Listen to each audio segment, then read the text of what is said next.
Las enfermedades cardiovasculares son un problema de salud pública a nivel mundial. Ocupan el primer lugar de muerte y mortalidad en casi 2/3 partes de la población en México y en el mundo. El riesgo cardiovascular es una de las causas de mortalidad en la que mejor se puede intervenir en el primer nivel de atención, al prevenir, dar consejería durante las consultas, por lo cual es necesario que el médico familiar, el médico en general o de atención primaria, tome conciencia y trabaje de manera multi y transdisciplinaria para bien de la población. A continuación, el doctor Héctor Román Salazar López nos hablará sobre este importante tema, que es la evaluación del riesgo cardiovascular en el primer nivel de atención. Y pues una pequeña reseña. Él es cardiólogo egresado del Hospital 1 de Octubre del ISSSTE, avalado por la UNAM, con entrenamiento en cardiología intervencionista e intervención vascular periférica en el Hospital Clínico y Provincial de Barcelona, España, y actualmente ejerce en medio privado y en el Hospital General Regional número 6 del IMSS de Ciudad Madero. Recibámoslo con un fuerte aplauso.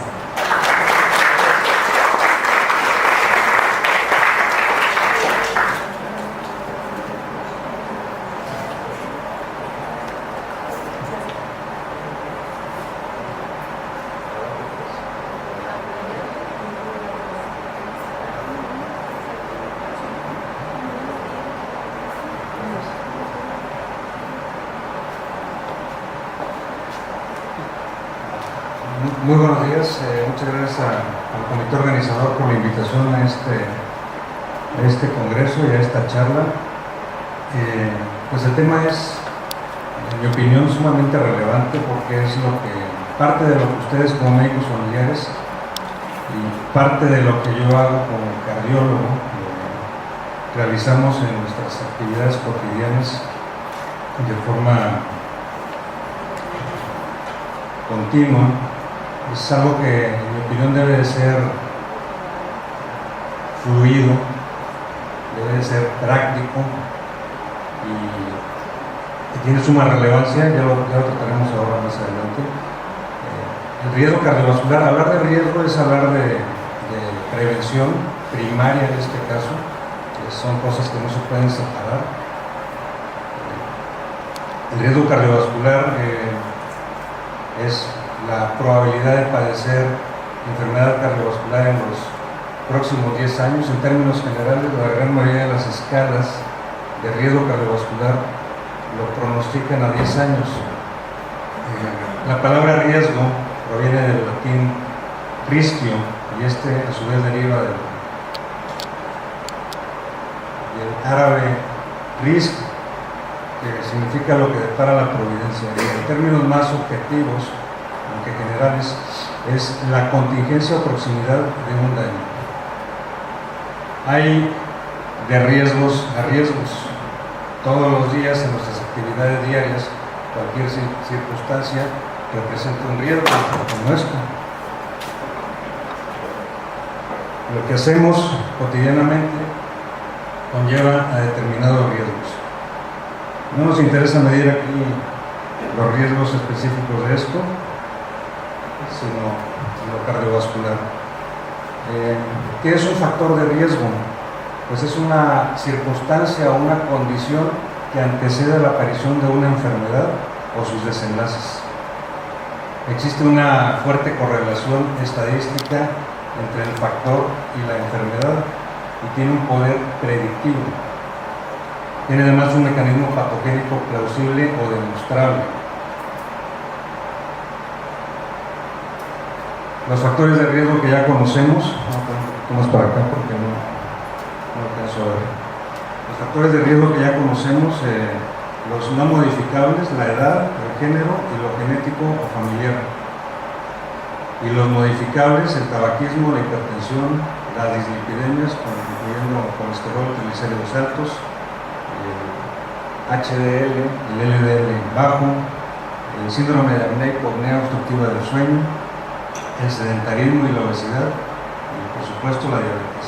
En medio, aunque no lo alcanzan a ver aquí, esto representa fibrilación auricular. Está en medio porque en algunos casos es reversible. En algunos casos, dependiendo de si es una fibrilación auricular paroxística o persistente, el paciente puede revertir a ritmo sinusal y entonces es controlable o modificable. Pero si es permanente, pues ya pasa a ser una fibrilación, un factor no modificable.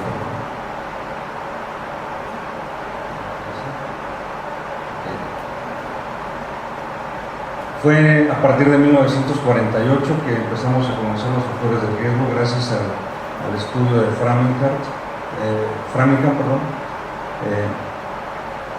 y posteriormente se fueron afinando detalles, incluso hasta el 2004 aproximadamente, que fue que se publicó este estudio, el Intercart, en donde se incluyeron población de 52 países en un estudio comparativo con casi cerca de 30.000 pacientes divididos en dos grupos, con el fin de analizar determinados factores de riesgo. Básicamente eran los mismos que ya se habían analizado en el Framingham, aunque se incluyeron uno que otro más que no se habían considerado.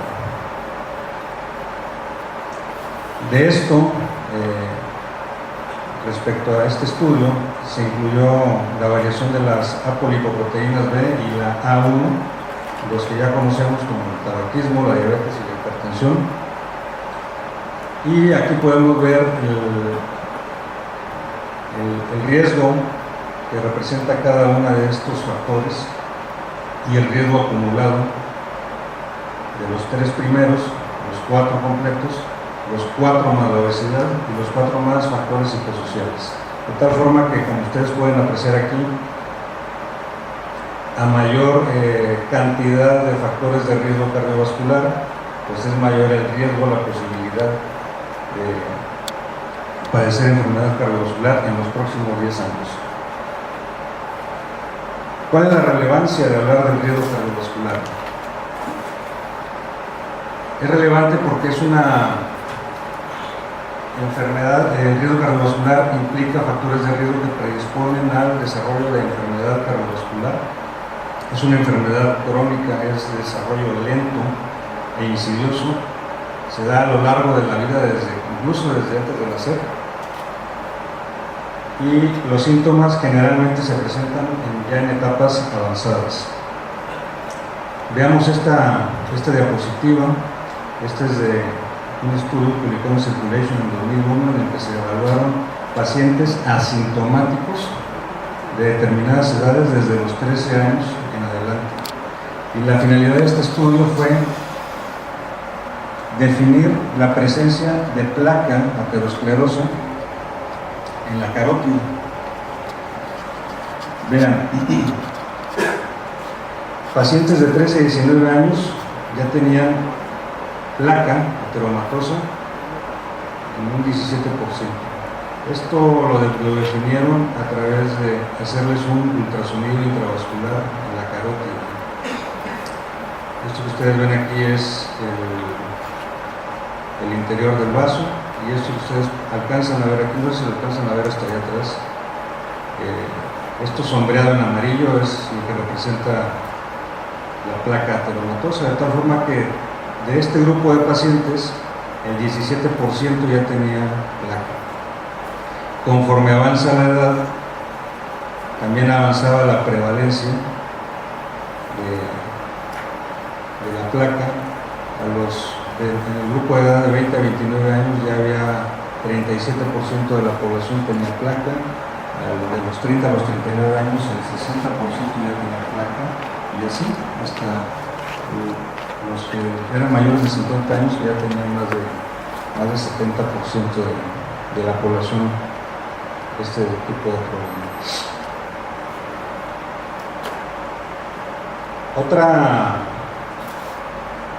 Otro motivo más para hablar de esto es que es la principal causa de muerte actualmente en el mundo, y México pues evidentemente no es la excepción. De todas las muertes que acontecen en el mundo anualmente, la enfermedad cardiovascular ocasiona el 24%,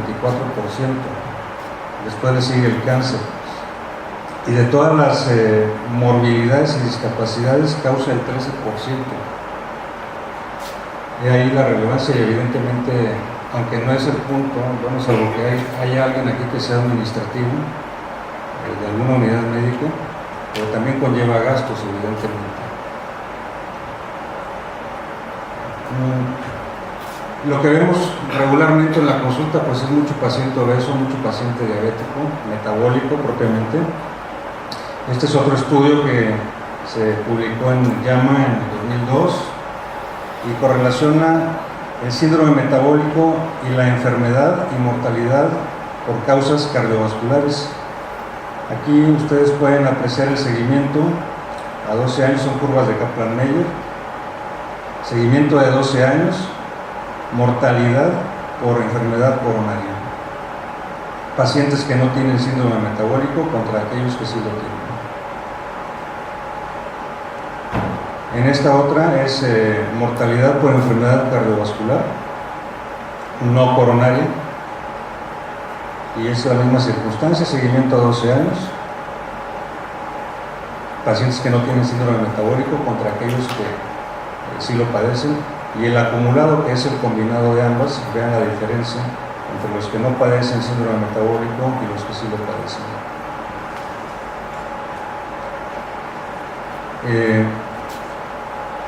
Un tercer punto por el cual es relevante es porque es altamente modificable. Controlando las enfermedades o factores de riesgo identificados y modificables, evidentemente, podemos influir en el desarrollo de la enfermedad, en el continuo cardiovascular, desde la detección de la enfermedad hasta el punto en el cual nos encontremos nosotros con el paciente. Es parte de nuestro papel identificar qué daños tanto microscópicos como macroscópicos puede tener este paciente, identificar los factores de riesgo, evidentemente, e intervenir para enlentecer la progresión del daño cardiovascular. Nuestra meta, evidentemente, es evitar que esto progrese y evitar la muerte o detenerla lo más posible. Y el cuarto punto pues es que nosotros como médicos, como agentes, somos el punto de incidencia, somos la piedra angular. Hablaba allá afuera, tuvimos una charla sobre la relevancia que tiene el médico en la atención primaria, específicamente el médico familiar, que no es, pero sí debería de ser la piedra angular hasta este momento, porque es ahí donde ustedes identifican, son las personas de primer contacto mayoritariamente con el paciente, son los que van a influir, van a tener esa capacidad de influir sobre esa evolución. Desde mi punto de vista práctico, sabemos que en el país que habitamos estamos desbordados completamente por la enfermedad cardiovascular, y hablando, muchos de aquí son del seguro, así que saben de qué hablo. Estamos haciendo las cosas mal. A mí me parece ilógico que se refiera todo o mucho a cardiología para prevención de riesgo cardiovascular, cuando somos en el país aproximadamente 3.000 cardiólogos aproximadamente. No es un reclamo, es un análisis. Entonces, a veces, el punto es que a veces, por ejemplo, el nefrólogo o el neurólogo refiere al cardiólogo para que modifique el riesgo cardiovascular, cuando no es práctico. O sea, todos, en mi opinión, deberíamos dominar el riesgo cardiovascular, desde el médico familiar, el médico internista, el neurólogo, el nefrólogo y el cardiólogo. Y bueno, la meta de nosotros es identificar a este paciente que no tiene tantas lesiones. Todos tenemos lesiones en este punto, ¿verdad? No hay nadie que tenga una arteria así, excepto que haya recién nacido. Pero bueno, la idea es detectar al paciente que tiene poco daño cardiovascular. Por eso siempre he dicho que no es prevención primaria, sino prevención 1.5.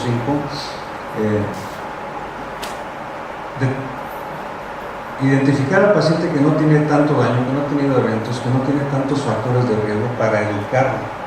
Esa es la clave, no la prevención, identificar, sino educar. Y evitar el daño en el endotelio y la acumulación de placa. Es una gráfica en la que se muestra la progresión de la placa desde una representación normal hasta la inflamación endotelial, el acúmulo de lípidos y de macrófagos, y posteriormente viene la ruptura, ¿no? La ruptura de la placa con la formación de tromo y oclusión de la arteria. Entonces, en un enfoque pragmático, generalmente los abordamos así cuando no tenemos muchas herramientas. Una persona con un factor de riesgo cardiovascular que no padece diabetes y no tiene historia cardiovascular tiene una probabilidad de enfermedad cardiovascular menor de 10% a 10 años. Cuando tiene más de dos o más factores de riesgo cardiovascular, no padece diabetes y no tiene historia cardiovascular, tiene un riesgo cardiovascular de 10 a 19%. Si padece diabetes y ya tuvo eventos cardiovasculares previos, tiene un riesgo alto, mayor de 20%, menor de 30%. Y si padece diabetes y enfermedad cardiovascular ya demostrada o establecida o historia, pues tiene un riesgo muy alto de volver a tener enfermedad cardiovascular nuevamente. Eso es algo que podemos hacer muy rápidamente. Si necesitamos laboratorios incluso para esto. Si necesitamos, en todo caso, una historia clínica objetiva donde se demuestre que realmente ha tenido enfermedad y no cosas o suposiciones como llegan a decir a veces los pacientes. Y bueno, de forma un poquito más detallada, la historia clínica es fundamental respecto a la historia familiar. La historia de enfermedad cardiovascular en personas familiares directos, padre, madre, hermanos, es raro, ¿verdad? Pero sí puede suceder, hijos también. El perfil clínico, los factores de riesgo cardiovascular, la historia cardiovascular en este caso, los síntomas, historia de muerte súbita e historia de el perfil bioquímico con el perfil lipídico básicamente, la hemoglobina glucosilada, creatinina, la proteína C reactiva y microalbuminuria. Y bueno, ya los marcadores tisulares que pues hay muchos, ¿no? El grosor de la íntima media, si tiene o no tiene isquemia miocárdica, si tiene retinopatía, si tiene proteinuria, hipertrofia, si tiene hipertrofia ventricular izquierda, entre otros, hay muchos más. De esta forma tenemos una perspectiva mucho más amplia, más global respecto al riesgo cardiovascular de esta persona. Y bueno, entre los modelos estimativos de riesgo cardiovascular hay muchos.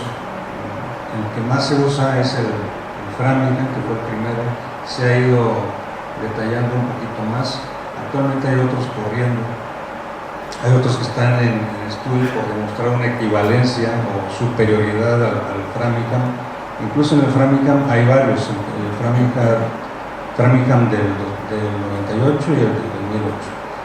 En términos generales, todos incluyen estos factores en común, que ustedes pueden ver aquí. La diabetes no se incluye en el ATP3 y en el SCORE tampoco. El SCORE es de la Sociedad Europea de Cardiología.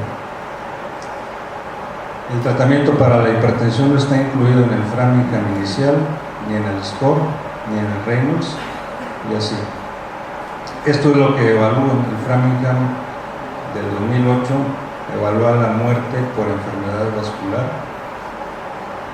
y el del American Heart Association, en sociedad con el American College, evalúa también la muerte por enfermedad vascular. Hay otros estudios más que no están incluidos, Q-RISK, se desarrolló en Inglaterra, en Mónica, en Trocán, en fin, y hay otros que están corriendo.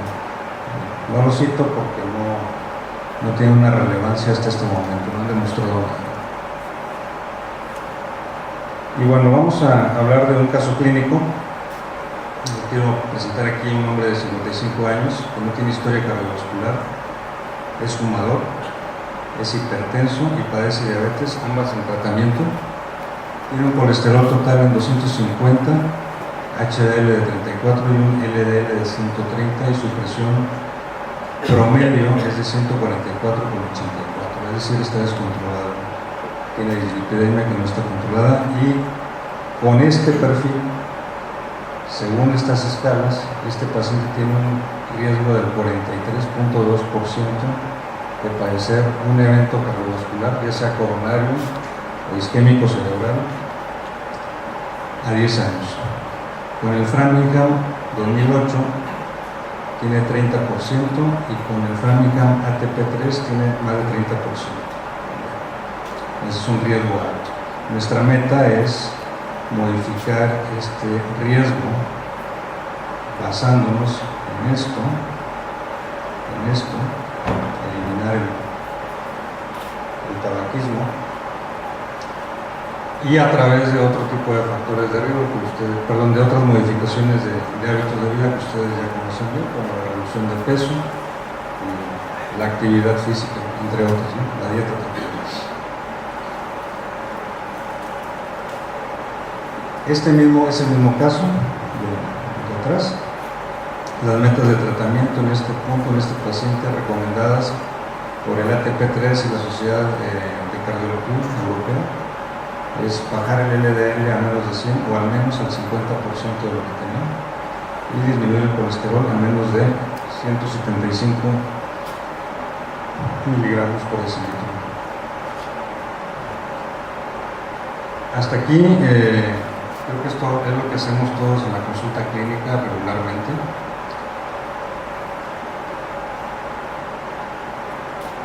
Quiero pasar a comentarles un poquito sobre el mapa, porque muchos de los pacientes que vemos son hipertensos. El mapa o el monitoreo ambulatorio de la presión arterial es una herramienta sumamente útil que, en mi opinión, deberían de tener en las clínicas de seguro, en este caso, antes que un electrocardiograma. Digo, sí es relevante un electro, ¿verdad? Pero esto también es sumamente relevante porque nos da una apreciación sobre la evaluación del tratamiento de la hipertensión, que tenemos muchos pacientes con hipertensión arterial de los cuales no sabemos si realmente están controlados o no. Ni sabemos incluso la variación de la presión arterial durante el sueño. Esto nos da esta información comparativamente contra el monitoreo que pudiera realizar el paciente hipertenso, que la gran mayoría no lo hace.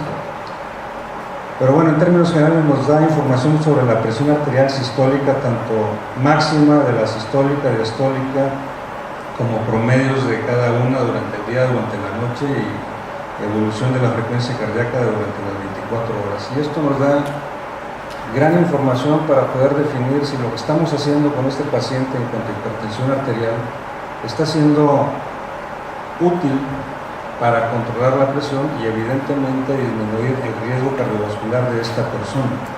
Además, nos permite conocer la evolución de la hipertensión arterial o de la presión arterial durante el sueño para poder identificar a pacientes con SAOS, con síndrome de apnea hipopnea, que no se han considerado o que se han subestimado. Es una forma indirecta de correlacionarlo.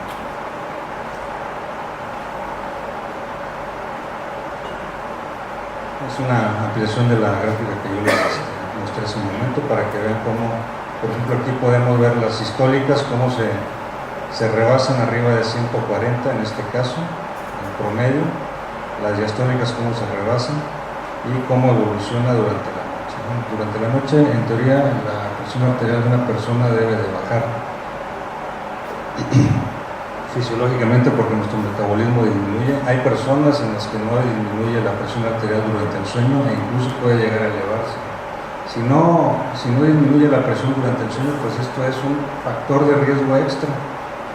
Y si durante el sueño si durante el sueño llega a elevarse la presión arterial, pues nos está hablando de que posiblemente ese paciente esté cursando con apnea o con hipopnea obstructiva durante el sueño. Y bueno, el ecocardiograma en términos generales también es una herramienta muy útil para identificar a aquellos pacientes con hipertrofia ventricular izquierda. No nos va a modificar el pronóstico ciertamente, pero sí es una forma de identificar daño cardiovascular. Está muy relacionada una cosa con otra. Si el paciente ya tiene hipertrofia de ventrículo izquierdo, muy seguramente ya tenga daño en riñón y o en retina por hipertensión meramente. También nos permite identificar alteraciones de la movilidad que se puedan correlacionar indirectamente con hipertrofia ventricular izquierda o con enfermedad arterial coronaria. Nos da en términos generales mucha información también sobre el tamaño de la aurícula en casos de pacientes con fibrilación auricular. Nos permite evaluar pronósticamente el riesgo de que tenga fibrilación auricular o es un señalador también de cardiopatía hipertensiva. La prueba de esfuerzo pues ya es algo más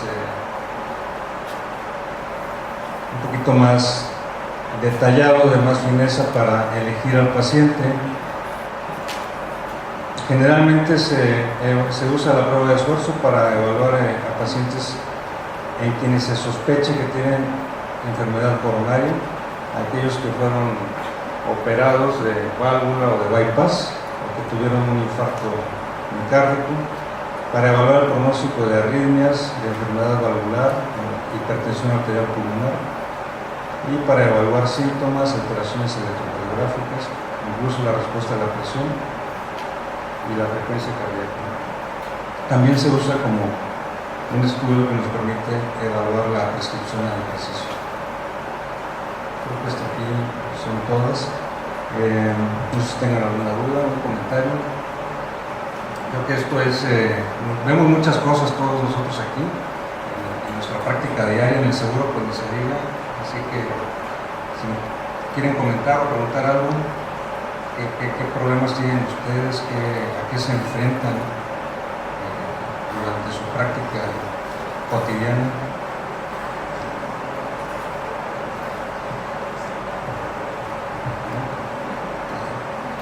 La disponibilidad de laboratorio. Disponibilidad de laboratorio, sí, es algo, es un punto álgido del seguro, ¿no? El LDL y el HDL famosos, que no los tenemos. Es sumamente relevante esto porque sin eso no podemos identificar al paciente, no podemos darle una calificación. Nos quedamos simplemente en esa escala que les mencionaba hace un momento, que ciertamente fue llevado así de enfoque pragmático y hasta ahí llegamos muchas veces porque no tenemos más. ¿Algún otro comentario? ¿Preguntas?